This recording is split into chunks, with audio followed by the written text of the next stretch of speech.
Thank you very much, Chris. And make sure in the survey, be gentle. Don't sacrifice me to whatever it is that I did wrong. So I'll bribe you if you give good results. So all joking aside, my name is Chris Wahl, and we will be going into a wonderful hour-long discussion around how you can get started in vCloud Director 5.1. So unfortunately, we have to start with kind of the boring piece, which is who I am, because I want you to trust that I know a thing or two about vCloud Director. So I've been working in the field of IT for, about 13 years now. I'm a senior technical architect at a consulting firm called Ahead in Chicago. I also spend a lot of time dealing with people who like VMware just as much, if not more than I do, because I'm a VMware V expert, and I run the Chicago chapter of the VMware user group along with another group of folks that are really awesome and plugged into virtualization.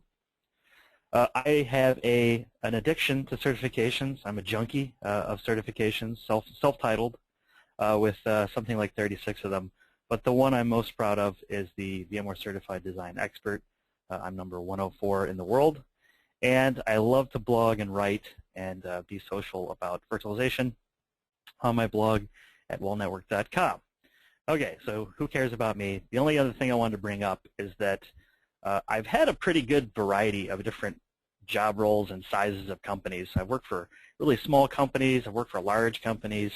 I've been a customer, aka client, as well as a consultant. So I've kind of worked both sides of the field at varying sizes of companies. So I would like to think that would help me translate some of your questions or experiences into answers, because I just haven't been sitting behind a desk all my life, dictating orders to other people, nor have I only been crawling underneath desks plugging in PCs. I've done both. So I wanted to kick things off with just VMware's kind of definition of what vCloud is, because maybe you've not touched vCloud before, maybe it's something completely brand new to you. And really, the definition speaks volumes, I think. VMware solution for cloud computing that enables delivery of infrastructure as a service. And I actually did the italics for the infrastructure as a service because that's really what it's all about, transforming your infrastructure into a service that you can provide to your internal customers, departments. Maybe you're selling this service to someone else. And it's kind of a shifting away from being a plumber, so to speak, where every time someone comes to you and wants a server or something that you're building, you're plumbing in the pipes, so to speak, the servers and the network and the storage. Instead, the plumbing's already there and you're just offering it as a service to whoever you want. So one thing we commonly say is changing you from a builder to a broker. And that's really what vCloud's all about. Now, a lot of times when people ask me, how do I get started with vCloud, what's the best way to just, dig right into this, I say go for a lab. And they say, why would I need a lab? That seems like a whole lot of work or effort. And that's because labs are awesome. And, following the chain of the discussion, how awesome are they? They're this awesome. If you could visualize being in the audience watching this concert, and I'm sorry if you're more of a Star Wars fan than a Star Trek fan. I'm an equal opportunity lover of both versions of geekiness. This is how awesome having a lab is. No, it really is quite essential to get your hands dirty with vCloud in order to really appreciate some of the technical niceties of it and to really get the experience and the hands-on, kind of knowledge and muscle memory is kind of what I call it, to really master everything that vCloud can offer and to be part of that broker solution in your environment so you can be the rock star and the hero that you should and deserve to be. So then the question also becomes, why else would I want a lab? I mean, just saying that it's awesome is not good enough. You can't just say that you want a new Audi A8 or a Tesla because it's awesome and it's going to happen. I mean, obviously there's money and effort to do. So what else would be a reason to build a vCloud lab? And if you've been a subscriber to Train Signal and have watched my course, some of these slides might look familiar because I stole them from my course, because why do the work twice? So in my words, like I said, the best way to learn is to do. And when you actually go beyond just listening and seeing, when you add the tactile efforts to it, your retention is shown the statistics of it go way off the chart. Instead of, I think it's like 10 or 20% if you hear and see, once you do something, it's like 80 or something plus percent that you're going to retain that knowledge. So if you're looking to get certified, or if you're looking to build vCloud at work, having some hands-on with your lab is going to put you leaps and bounds above the competition. Let's say you're trying to get a new job, people that haven't touched it versus you're going to be way ahead of them.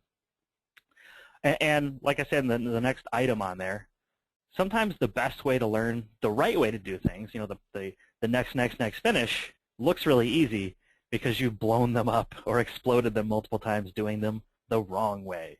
And I would definitely raise my hand. I've done that many times myself, blowing things up. And it's a great environment in a lab to be able to do that. And the last thing, there's some additional features or specific workloads that you can play with because you have an environment where you can stick a specific vApp. Maybe you want to play specifically with a SharePoint farm inside of vCloud. And there you go. You got a lab. You can do it. You can see exactly what it would be like. Now, I'll caution you, if you go on the Internet or if you ask the question, hey, what should I do to build my lab? Everyone's going to have an opinion. Some people are going to be very strongly opinionated. I know I am. But at the end of the day, there is no right way. There's no only way. It's only, does it meet your needs? Does it meet your use case? And can you afford it? So if the lab does that, if at the end of the day it teaches you what you need and it supplies the learning that you're looking to get out of it, you have the perfect lab. So I wanted to show my lab. This was my original lab that I built many years ago. It's been a while.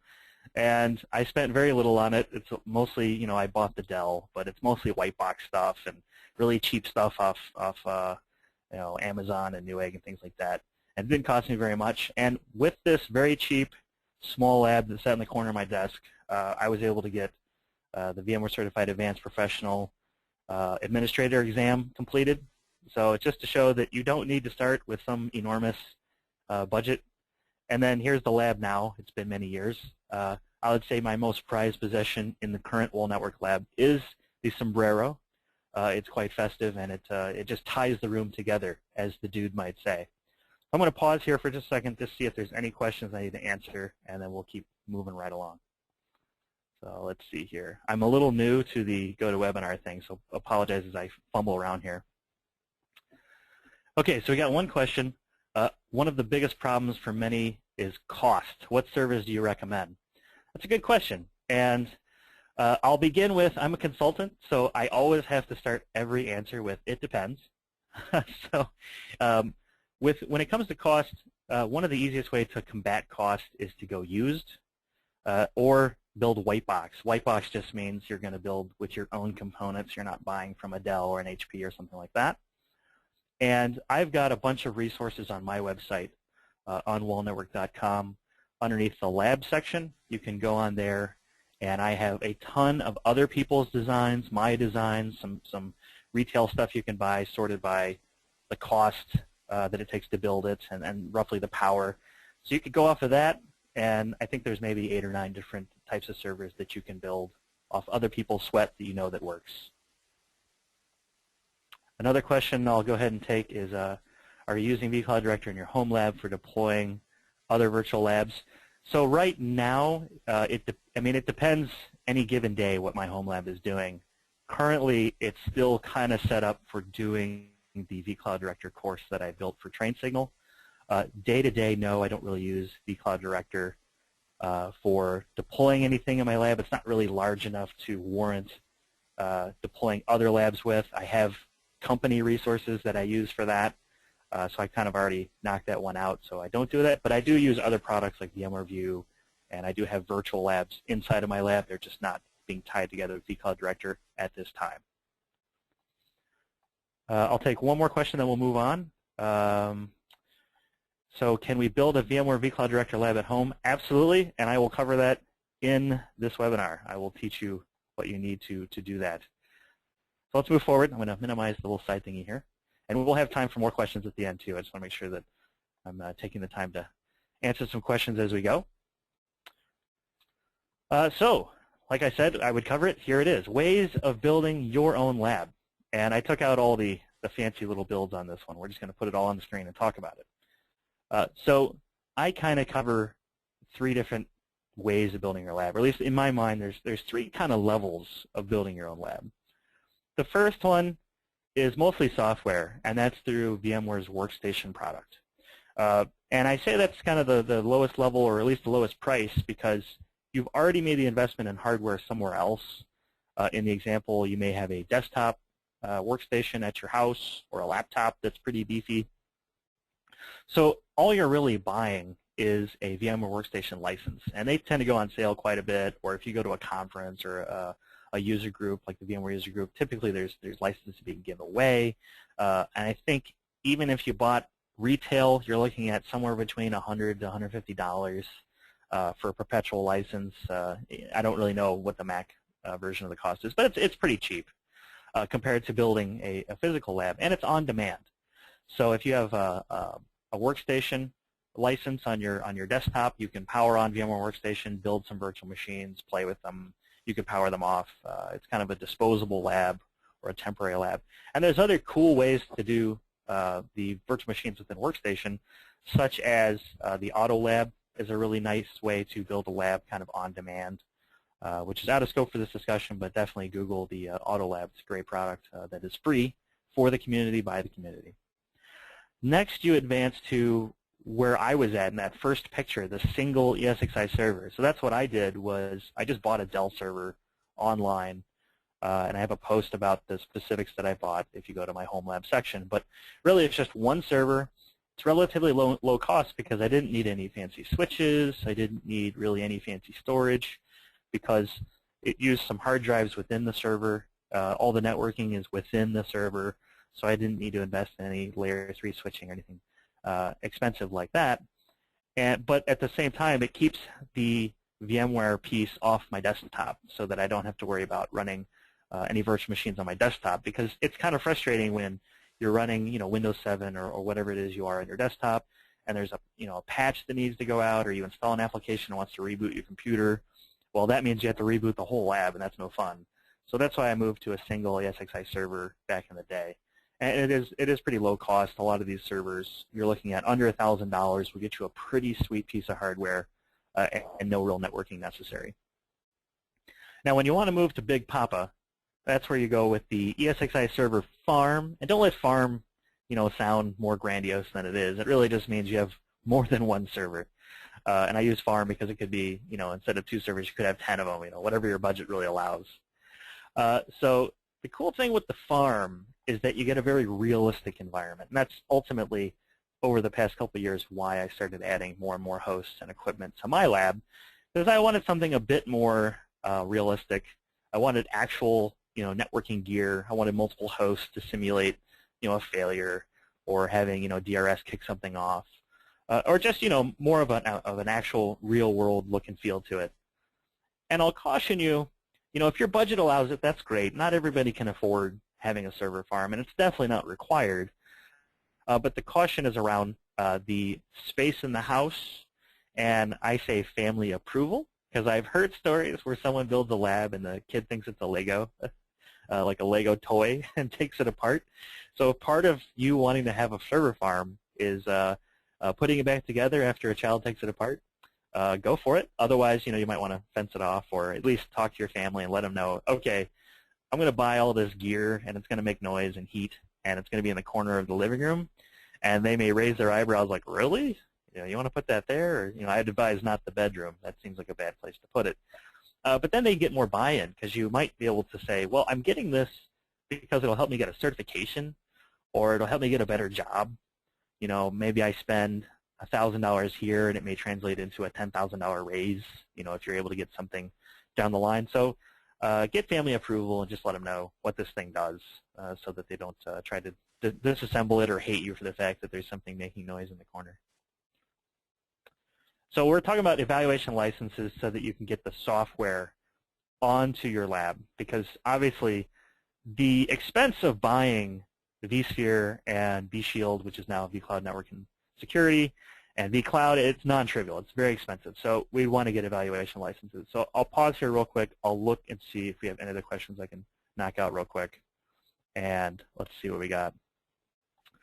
How long have you studied for this exam? So I assume this is talking about the advanced professional exam on administration. If so, I took about 2 months of study, nights and weekends, over the course of about 8 weeks to study. I think that's pretty typical. If we're talking about the vCloud exam, which is a direct result of studying vCloud Director, that would be more of a 2 weeks kind of study, more of a brushing up, just because I had worked pretty heavily with vCloud and I just kind of needed to make sure that I had filled in the gaps. I would say for most of the exams that VMware has, set aside, I think 8 weeks to 2 months is a good time period if you're just kind of entering in the exam kind of from scratch, because that way it gives you the full 60 days to use your evaluation licenses, which I'll cover here shortly. It also gives you a good point of time where if something comes up, like a life event comes up, and you have to lose a week or two, it's not the end of the world. You had 8 total weeks, 7, 8 weeks, not a big deal. The difference of 1 week is not the end of the world. So I'd say anywhere from 2 weeks to 8 weeks, depending on your experience with the exam. We had another question about, can you build a vCloud Director Lab at home? Absolutely. I think we've covered that. And the last question I've got for this little question break is, what about storage? So it depends on really which of the 3 layouts you've picked. I think that's a good question, and I will address one thing about storage. Is if you pick the first 2 solutions where you have either VMware Workstation or you're using the one host solution, I think flash is really the way to go. So an SSD storage drive, or multiples is a really great way to go, especially on a laptop. So if you're going to build a vCloud lab on a laptop, they ship very commonly with a very slow 5400 RPM SATA drive, which just isn't going to cut it. You'll need to run at least 3 or 4 virtual machines on there, and it's going to choke. So you really definitely want to get a flash drive for that. And if you're going to run a single host or workstation on your desktop, a flash drive really lets you use a lot more virtual machines on a single entity without having an array. Now, if you do have an array, I have 2 different types. I have one that's multiple spinning disks. I have one that's multiple flash disks. It really depends on the amount of virtual machines that you're running. And there are some options where you can get a drive that has both. It's like a flash front end with a spinning disk behind it, a hybrid drive. I've never actually used one of those, but I've definitely seen them used by others. So it really just depends on how many virtual machines you want to run. If you've got, I would say, at least 4 to 6 spinning disks in some kind of RAID 5 array, that should be more than enough to cover a nice limited-size vCloud environment of maybe 8 virtual machines or so. Your mileage will definitely vary on that. Okay, we'll move on to the evaluation license, and again, I'll try to keep hitting questions and come back at the end for Q&A. Okay, so evaluation licenses are critical, and fortunately VMware is nice enough to offer 60-day trials of pretty much everything you could ever want to play with. And I'm going to list the 4 here that you're going to need. Now, I'm kind of assuming if you're just looking to play with vCloud Director that you have the vSphere foundational piece, which is vCenter Server Standard and the vSphere ESXi hypervisor.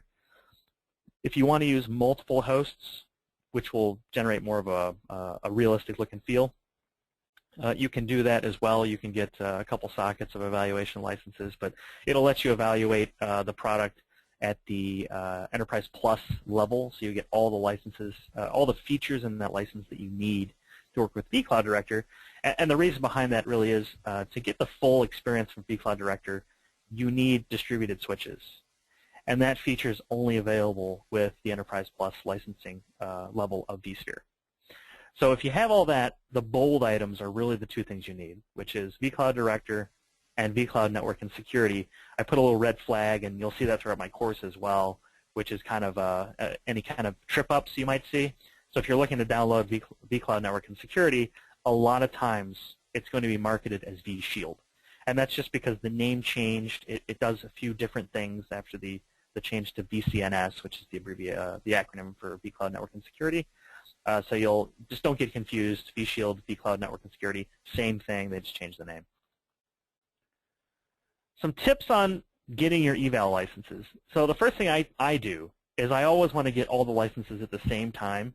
I don't get, a vCenter here and then the next day the vSphere and then the next day the vCloud, because then they're all going to expire at different times, and really the expiration date of any one of them, whichever one expires soonest, is going to break the lab. So I like to get them all at the same time so they'll all expire at the same time. And I use one email address to gather all of the evaluation licenses, so that if I forget one of my licenses, I can just log on with that email address, that account, and go on there and get all the eval licenses that I need. Now, if you need to renew your eval, like your eval expires, that's a whole different ball of wax. You won't be able to use that same email address, so potentially you'll need to use a different email address for that. But for each eval that you're trying to do, each kind of pod of equipment, use one address. I make calendar events to remind me when these things are going to expire, because I always forget. And then you go into your lab and it starts acting funny, because depending on what expired, you're not necessarily going to know about it. If vSphere expires, it usually throws a flag in your face and says, hey, I'm expired, I'm not going to work. But like, for example, I actually expired the vCloud Network and Security license a couple days ago, and when I logged on today to kind of prep for this presentation, I was like, wow, my vShield manager is running kind of weird. This is funky, and then I saw it expired. So set a calendar reminder, and a kind of a plug for the vExpert program. If you do apply to be a vExpert and evangelize and there's 3 different tracks that you can go through. I won't cover the nitty-gritty on that, but VMware has a vExpert program, which is not a cert, just basically that you have gone above and beyond in promoting VMware. You will get not for resale licenses for pretty much all their products for a full year. So if I'm not saying licenses should be the motivation, but it's definitely a nice perk. And if you feel like you already are in that boat anyways, go ahead and apply. The worst thing that you can do is say no. All right, so I'll take a look at questions one more time, and then we will go into the vCloud Director Appliance, and I'll kind of show you some things on the VMware website as well as my lab. So let me find my mouse here. There it is. You have the same rack. Somebody says they have the same rack and shelf as I do. Well, rock on. Great minds think alike, I suppose. What amount of RAM memory do you recommend?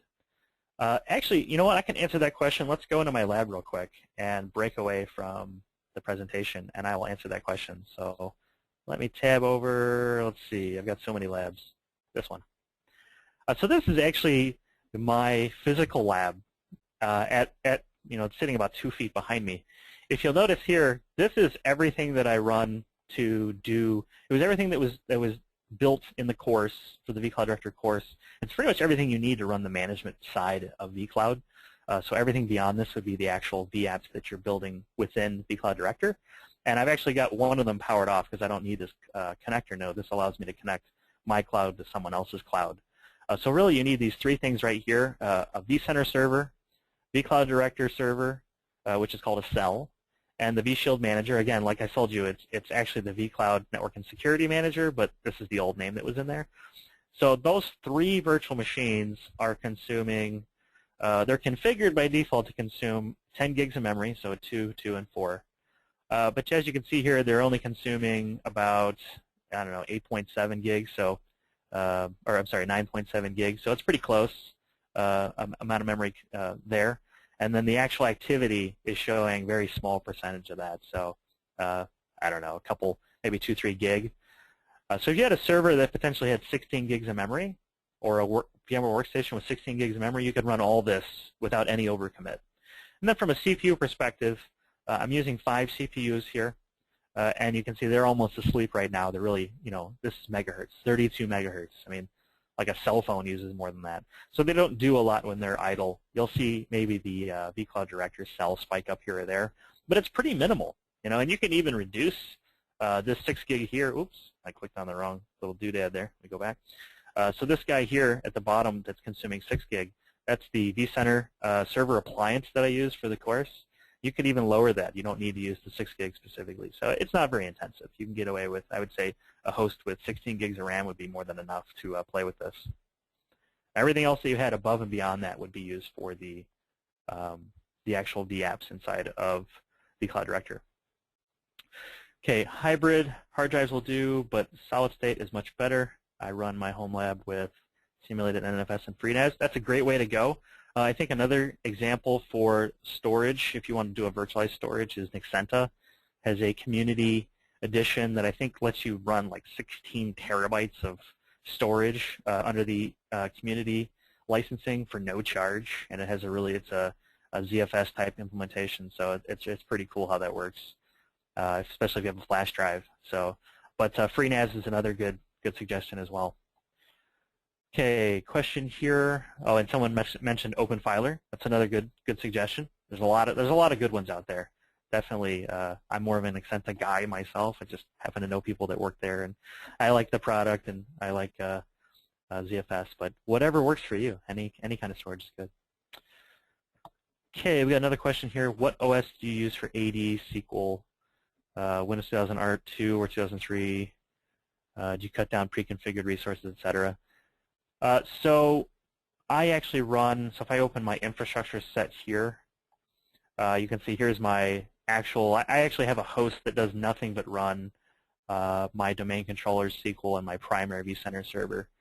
So you don't really need any of this other than a domain controller to run your lab, because the vCenter server appliance has an embedded Postgres database in it, and the vCloud Director Appliance also has a baked-in, I believe it's Oracle Express database. So you won't need any database servers if you want to run just the appliances in your lab. You really just need one domain controller, and I think my domain controller is just one CPU, 2 gigs of RAM. It's really overkill. You could probably run with 1 gig of RAM. So add to that list maybe one more CPU and 1 gig of RAM for a domain controller, and you're good to go. And you don't even really need a domain controller, but it's probably best to have it just to simulate a more realistic environment. As far as OS versions, I pretty much use 2008 R2 for everything, unless there's something specific that won't work on it. And as the vShield manager, I believe that I deploy that with just the default values. I don't think I changed any of this off the 2 and the 2 CPUs, 2 gigs, and it runs just fine. Someone's giving a shout out from Costa Rica. That's a vExpert. Awesome. Thumbs up, fellow vExperts. And can you download evaluation again after it's expired again to the 60 days? You can, but not under that email address. So if you have another email address, that will work. I don't know if that's kosher or whatever to say, but I mean, everybody does it. So you just need to make sure you have a second email address to do another evaluation. Okay, so let me get back to the presentation. We'll just keep toggling back and forth so that we cover all the content here. So the vCloud Director Appliance. This is, let's first talk about what's not. This is not something that you would really want to use in production. It's also not something that you would necessarily want to use if you have never done the installation of vCloud Director on Red Hat Linux, because it requires, in a production environment, Red Hat Enterprise Linux or RHEL version 5 or 6. There's different support levels. I usually use RHEL 6.2 or 6.3. That being said, once you have learned how to install vCloud Director, the cell software on RHEL, and you've gone through that, or you feel confident that you could do it, then go for it. Use the vCloud Director Appliance. It'll save you a ton of time, and it's much less draining on resources because it has its own database baked in, and it's kind of small. So I would say use it for your lab, but just make sure, like I put the red flag there, don't use it in production. It's not that it won't work, but it's not necessarily supported. And typically people that are deploying this for production like support. So let's go through how to acquire the vCloud Director Appliance. It's pretty straightforward. I'm going to tab over to Internet Explorer here. I've got the website open for VMware, and really it's just a matter of you go to Products and then vCloud Director right here. And there's a button that appears right here, Download Free Trial. I mean, that's really all there is to it. I'm going to click the button to download the free trial. We won't go all the way through it because I need to make an account and everything, but I'll walk you through the steps once I can get the web page to come up here. So come on, Internet, don't let me down. There we go. So it's very straightforward. Register to download your 60-day account. It's right over here. I'll highlight it. You either have an account or you create an account. If you create an account, I'll click on that button. It just wants to know your name and email address and if you're a partner. It's pretty much it. You're going to put that information in there, and you're going to email come back and say, all right, you've started your 60-day evaluation, and there'll be a section over here for license and download. So let's see if I have anything remembered here. I don't think I have an account at the ready, but basically the license and download will show the vCloud Director Appliance and the vCloud Network and Security Appliance, the manager itself. You'll download those two files. They come in as an OVA, and then you import them into your environment. So if I minimize all this stuff, I actually have some vCloudy files here. So here's the files. I went ahead and downloaded them. I didn't think anyone wanted to watch me download 3 gigs of files because that's really boring. But these are the two files. Here's the vCloud Director Virtual Appliance, and tells me it's version 5.11, build 875.157. And then here's the vShield Manager, version 5.12. And these are both two compatible objects that go together. So once I've downloaded these files, all I'm really doing at that point is going into the lab, click on the folder that you want to deploy these appliances into, and then go to File, Deploy OVF Template, and then you basically browse to the desktop here, and you import the file. Now when you do that process, some stuff is going to appear on the side here, like end user agreement and everything, and you'll have options of how you want to deploy it. So you'll see here it uses about 2.5 gigs of disk space once you deploy it. I almost always do thin provision in the lab because storage is not cheap. You know, I run on flash drives, so they're not necessarily cheap. So thin provision's fine in the lab. You'll accept this license. Make sure you read this whole license. It's very important that you read all of this because there's a test later. No, I'm kidding. There's no test. Just accept that. And then I'm not going to walk through the whole thing, but it's basically where do you want to put it, how much memory do you want to use, you know, you just, etc. And I think I did want to show up by default. I'm going to pick a place for it. Yeah, not that. There we go. By default, it does have 2 networks set up. This can throw off people sometimes. It's just the first one is used for the HTTP access, so actually managing the environment. And the second one is used for doing the console proxy, which is how you get into the console of the vApps. So in a lab environment, just pick the same network. It is fine. You could have separate networks for them, but in my lab I didn't, and in my course I didn't bother doing that. It's overkill for a lab. So I have a virtual machine network here. I just put both of them on this virtual machine network. It's not a very fancy name. I just call it VM to make it easy for myself. And then once you deploy it, it'll be right in here. And there you go. It's 1 CPU, 2 gigs of RAM, very minimal. Let me go back to the slide here. So yeah, definitely grab that. It's a great, and it comes with, it tells you at the bottom here on this slide, the evaluator's guide and the user's guide. So even if you've never used vCloud Director before, ever, the guides that it come with are great for just a generic, I want to deploy and I don't know how, and it tells you next, finish, all that kind of stuff. But if you want to understand it more than just following the guide, definitely the vCloud Director course goes in much more detail around exactly what's going on behind the scenes. So I'm going to pause here for questions again. Let me navigate my magic mouse here to where we got here. Okay, a lot of questions. Okay. I see a lot of changes on networking on 5.1. Will the course go deep in this topic? Configuring backend nets, vApp nets, org nets, etc. Absolutely. I think there's a, well, no, I know that there's an entire lesson in the course just on networking. And then there's another entire lesson in the course just on vApps and how to network them. So basically 2 of the 12 lessons are completely focused on networking. And I definitely call out the fact that networking is probably the most complex and challenging piece to mastering vCloud. So it's definitely covered as much as I can in an essentials level course. I've tried to go into it. Now, do I go into like every possible scenario and combination? No, because there's a ton of them. But you'll at least have the knowledge to go through the different scenarios of external networks, org networks, vApp networks, and the like. And then from there, you can explore further if you would like. But we cover vShield Edge, routed networks, isolated networks. All the goodies are in there.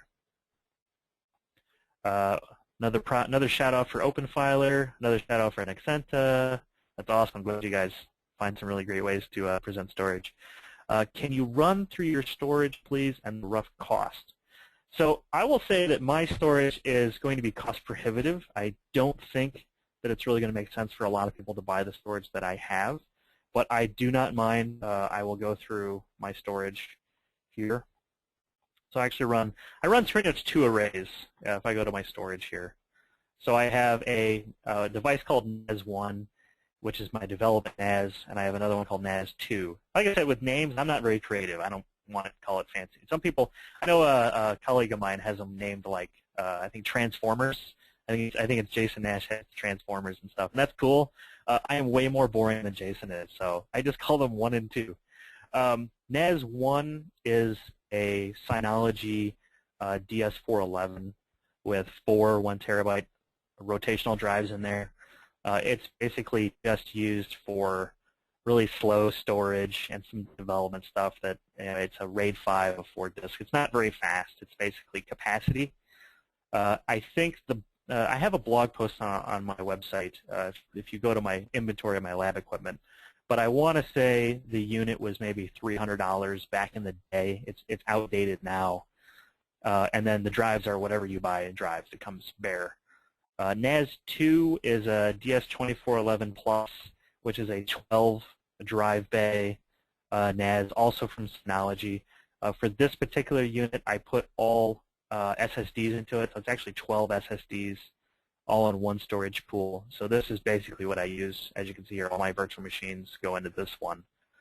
So like I said, this one's really expensive. I think that one's price is around $2,500. I ended up, a tip that I'll give you, watch Twitter and Amazon for deals, slick deals, because I kept finding SSDs for like 40% off or 60% off. You just keep scooping them up, and then it won't be a huge investment. But that's pretty much the way I go. And I'm a huge fan of Synology. So if you want an external NAS, they can do iSCSI or NFS and has some VAI support. I think Synology is a great way to go. They haven't let me down yet. I've been a customer for almost 3 years now. Let's see. Did you create a dedicated vCenter to give specific resources to the cloud? Is it a best practice to do that? Absolutely, and yes. So yes to both questions. I cover it in real great detail in the course. But if you read the vCloud Architecture Toolkit, it also stresses the fact that you should have a management cluster and a resource cluster. So in this case, I'll pull the sheets off the bed here. So the lab cluster is my everyday. It runs my physical hosts for my lab. This is also my management cluster. So if you look at these virtual machines here, that's where all the vCloud Director virtual machines are running on. If I pull the hosts up over here, they're all running on one of these physical ESX hosts. And I have the other lab open here. This is the private cloud lab that's all running vCloud Director. And this is running all my virtual hosts, which are a completely different cluster running its own vCloud environment. You'll notice here is where I've actually got my organizations and my system resources consumed. So yes, I actually do, but instead of buying more hosts, what I ended up doing was just building, if I go to my lab, some virtual ESX hosts. So I'm actually just borrowing resources to make a separate cluster. Okay. Are you using the HP microserver for the core infrastructure, Active Directory, vCenter, etc.? Absolutely. Let me see how I can show that. If I go to the host view, you'll see I actually do a lot of vBlock deployments, and they call their management piece the AMP, the Advanced Management Pod. So I just stole their name for it. So you'll see here, here's the this is the microserver right here, and it's running, the microserver is right there, and he's running the domain controller, SQL, and vCenter, so it's completely isolated. Okay, another shout out for an Exenta. Will the appliance provide full functionality as the original package does? So the vCloud Director Appliance definitely provides everything you're going to need to play with vCloud Director. What it doesn't really have any functionality differences that I'm aware of that matter. I'm sure there's some kind of difference somewhere, but it's not like the vCenter appliance where there may be some plugins or anything you can't run unless you're talking about the vCenter appliance. So I'll say the vCloud Director appliance can do pretty much everything you need. The vCenter server appliance, I don't need it to do anything beyond just being a vCenter resource. So yes, there are limitations that the vCenter server appliance has against the actual vCenter server install. But in the use case of learning for vCloud Director, I'm just using it as kind of a tool to enable my vCloud Director environment. I don't care about the limitations. I believe the biggest limitation for the vCenter server appliance is the 5-host limit with the built-in database. That's a support limit. It's not a functional limit. So I would say go ahead and go forward with the vCenter server appliance for use by your vCloud environment, unless you want to build a full vCenter. I was using it just to basically limit how much resources were being consumed. Got a question about the availability of the session offline. I'm sure Chris will cover that, but yes, it will be recorded. It is being recorded and will be offline. And I got one more question, then I'll go right back into the 5.1 new hotness stuff. Let's see. Is there any way to get VCP certified without taking a VMware prerequisite class? Not that I'm aware of. So unless there's 3 different VCPs. So like if you're a VCP in one of the 3 tracks, cloud, desktop, or data center, you can get the VCP in another one by taking an advanced course. But if you don't have a VCP in any one of the 3 tracks, you cannot get certified without taking a VMware authorized course that is part of the requirements for the VCP. So yeah, it's a bummer. It's definitely a contested item. People wish that they could skip the course because I know it's not cheap, but that's the answer. All right, we'll switch over real quick. I'm going to go back into the new hotness and minimize this stuff here.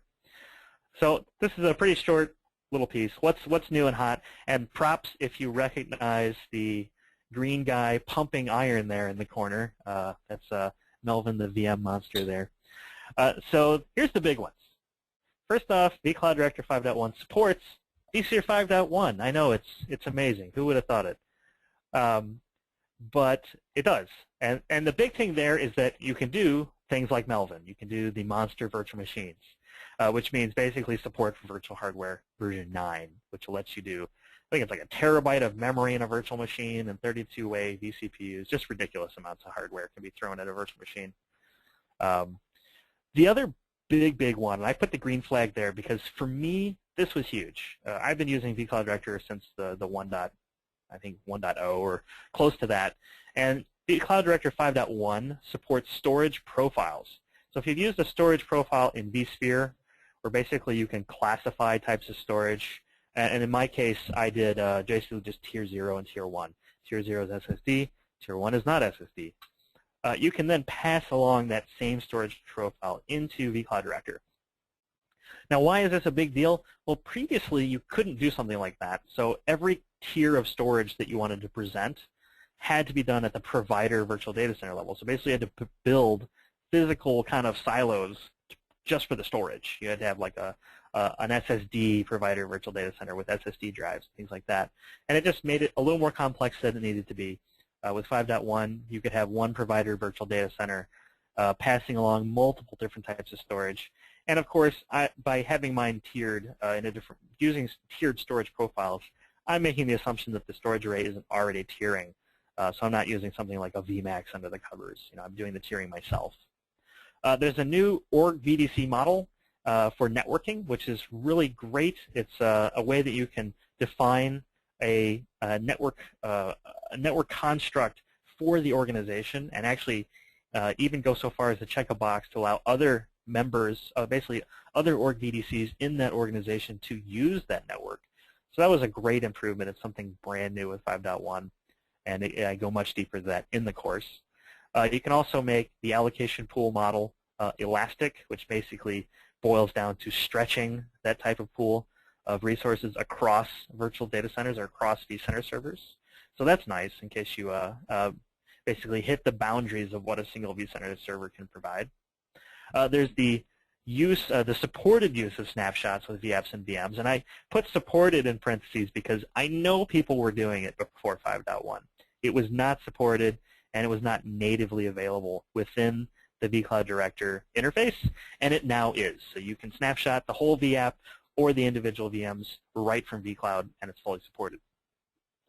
Now, because of 5.1, you can imagine the single sign-on support's kind of a given because 5.1 introduced the SSO, which has drawn a lot of, I don't know, kind of controversy around how good it is to install and how easy it is to use. I've definitely seen both sides of the argument. But because it's in 5.1, the vCloud Director also supports it. And the vCloud Network and Security Gateway services are either, there's some new stuff and there's some much improved stuff. And I hate using the word stuff, but I mean there's so much to it that I can't really boil it down in this short webinar. But basically the 5 that I point out are the load balancer, the virtual private networking, the network address translation, the DHCP for IPs, and firewall.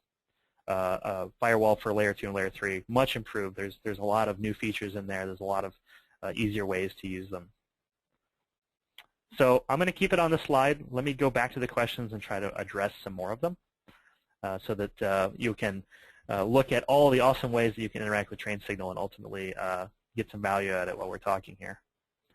Okay. How do you back up the vCloud database and slow the connector? I'm not quite sure on that part. The database, within the appliance, I don't bother to back up just the database. I use, in my lab, I use Veeam, which is a great product for doing virtual machine backups. So I just back up the whole enchilada gets backed up, and that includes the embedded database right on to vCloud Director. Normally, you would have the database on an external server somewhere like SQL or Oracle, and you would back up those databases the same way you'd back up any database. Let's see. Someone confirmed that Jason does use transformer names on his training. Thank you. I thought it was him. Is it strictly Red Hat, or can you use CentOS equivalent? So VMware supports only RHEL or Red Hat Enterprise Linux, for the use of vCloud Director. So I won't say that it won't work on CentOS. I haven't tried it.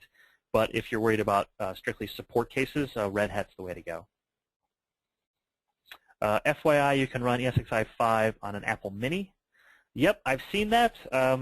They are very quiet and very small, so just make sure that the RAM that you can get them to, which I think is 16 gigs, I want to say, something like that, will meet your requirements. I use hosts with 32 gigs of RAM just because I felt the 8 was too small, or the 16 was too small, or whatever it was. And personally, I'm not a fruit guy, but that's a good thing to point out. And I think William Lamb has some great posts on his Virtually Ghetto website about how to do the Apple Mac Minis for your lab. ESXi 5.5 will allow you to use the local storage. How will that affect setup most labs? So I think you mean 5.1 or really any ESXi. You can use local storage. Really, that's not going to affect the lab in any significant way. You need a data store anyway, so it's just a matter of you're either presenting storage from a remote source, like a NAS appliance, or locally. The nice thing about local is you can throw some SSDs in there, and you can also use it as host cache. So if you have a limited amount of memory, basically it'll start swapping the memory straight to an SSD instead of all the way down to disk. So that can be a way to kind of extend the health and the life usefulness out of your host. Let's see, that one's already answered. I got that one. Does vCloud Director need its own dedicated switch? So in the layout that I have, where I have a management cluster, it really doesn't matter what the vCloud Director cell has, because it's a management piece. Really, the need for a VDS switch is more for the resource cluster.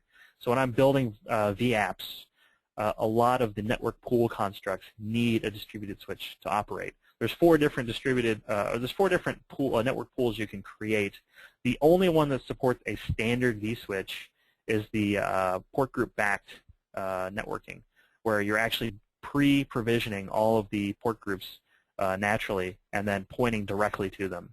So everything else you're going to need a distributed switch. If you want to use VXLAN, if you want to use VCDNI, if you want to use VLAN back, those all require the use of a distributed switch. So the management pieces, we don't care. It's more about the use of the resource cluster, about the vApps that you build.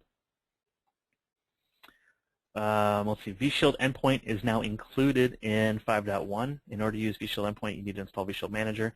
Is vShield Manager also free, or does it require a license?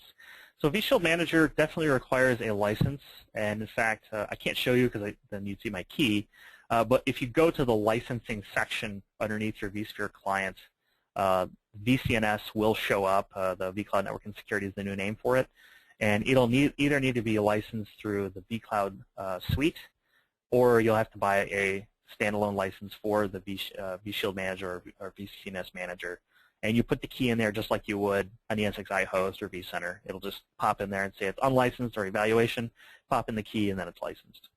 And that's important because a lot of people try to go into the web interface to license it, which there is no license in there. Let's see. Will the videos cover backup and recovery, how to backup a VM or VF network config and recover as needed? I don't specifically call how to do like daily backups, just because it is well documented, and really from a backup perspective, all of the management components of the vCloud Director cells, the vCloud Director cells and the vCloud Network and Security Appliance, you would back them up just like you would do pretty much any other virtual machine. You're either using VM level backup or you're backing up the actual files, the VMDKs themselves. There's nothing really special about that. And then the rest of it's the database component of vCloud Director, which you'd back up using any of your normal database backups, whether or not that's Redgate, or you're doing log shipping, or SQL mirroring, or SQL clustering, or whatever it is. That's all you'd want to do for that. As far as the VApp network config, things like that, you just want to make sure that your vShield manager virtual machine is protected through some kind of backup, as well as the database itself, because that's really where that's all stored. Another question about the session availability will be recorded. It is recorded and will be available online. Let's see what else we got. And someone answered the question, if you try to use CentOS, it'll just say, during the install of vCloud Director cell, it'll say not supported. So thank you for checking that out. We are already using vCloud Director. We are already using vSphere 5.1 in our environment. How do I convince management to procure a vCloud Director license? Really, it's about the use case. So if you have an environment that needs to be more of a broker of infrastructure, where probably the easiest use case is around development use, where you need to be able to stand up and tear down multiple similar environments rapidly. I think that's the best introductory use case for it, or where you have a learning environment. I know a lot of education organizations want to have places where students can come in, or even outside consumers of their product can come in and test various things, where having vCloud allows you to build out prepackaged environments for them to use, whether or not it's a student or someone trying to buy your software, or work with your product in a lab environment. That works really great. vCloud Director works as a really great use case to solve that without having to throw more people at this, because I'm sure you don't want to be building and destroying VMs every week on a routine basis. Let's see what else we got. Can you use vShield Endpoint without vShield Manager? Endpoint is really out of scope for anything vCloud Director. vCloud Director uses vShield Edge, and Endpoint is more of a antivirus for desktops type of product. You can use it for server and desktops, but really I only see Endpoint used really to protect desktops and maybe a view environment. So I would assume you need vShield Manager to run any of the 3 different products, App, Endpoint, or Edge, but I really don't know any other things beyond that for Endpoint. And we've got another question. Does vCloud Director support virtual data centers connected across a WAN? That's an interesting question. So I think it boils down to a stretched virtual data center versus just two of them in separate data centers. You could have resources at 2 different data centers, but if you're looking to stretch a virtual data center across to a virtual data center being stretched across 2 physical data centers, now you're entering a whole realm of the metro clustering type of environment where we're talking about active data centers. I think ultimately that would depend highly on how visible your storage is across the 2 sites. If you're using something like a vPlex or a NetApp metro cluster with cluster mode, something like that, it's really not something I'm that familiar with. Typically, when I've worked with vCloud before with other architects, we have multiple data centers with multiple use cases, not necessarily one actual org virtual data center stretched across the 2. So you could potentially have 2 provider virtual data centers, one providing resources for the organization and has 2 org virtual data centers as well. I think something like that would work just fine. I don't know specifically the support of stretching that across the data centers specifically.